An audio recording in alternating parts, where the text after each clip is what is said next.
ঝটপট চটপট chicken ready করতে নিয়ে নিয়েছি দেশি মুরগি। ওর মধ্যে দিয়ে দেবো হলুদ, লবঙ্গ এবং সর্ষের তেল। ভালো করে ম্যারিনেট করে আমি কড়াইতে উনুন বসিয়ে ওর মধ্যে দিয়ে দেবো সাদা তেল। আজ পুরোটাই অল্প তেলে এবং অল্প মশলায় রান্না করব, উইথাউট চিনি, কালার ছাড়া। কোনো চিনি দিয়ে কালার করব না। এর মধ্যে আলুটাকে দিয়ে ভালো করে ব্রাউন করে ভেজে তুলে নেব। ওই তেলের মধ্যে গোটা গরম মশলা ফোড়ন দিয়ে রসুনের পেস্ট দিয়ে দেবো। রসুনের পেস্টটা ভালো করে মিক্সড আপ করে নিয়ে ওর মধ্যে দিয়ে দিব পেঁয়াজ কুচি। কুচনো পেঁয়াজকে ভালো করে ভেজে নিয়ে ওর মধ্যে দিব অল্প একটু আদার পেস্ট। আদার পেস্টটাকে খুব ভালো করে মিক্স করে নেব। মিক্স করে নেওয়ার পরে ওতে দেব টমেটো। টমেটোটা খুব ভালো করে ভাজতে হবে, কারণ টমেটো জল না ছাড়া পর্যন্ত চিকেনের কালার আসবে না। ওর মধ্যে দিয়ে দিব হলুদ এবং লঙ্কার গুঁড়োর মিশ্রণ।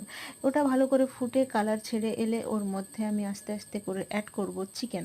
চিকেনটাকে অ্যাড করার পরে খুব ভালো করে কষাতে হবে। আমি একটু ডাক চিকেন খাবো, দেশি মুরগি বলে কত তেল বেরিয়েছে দেখুন।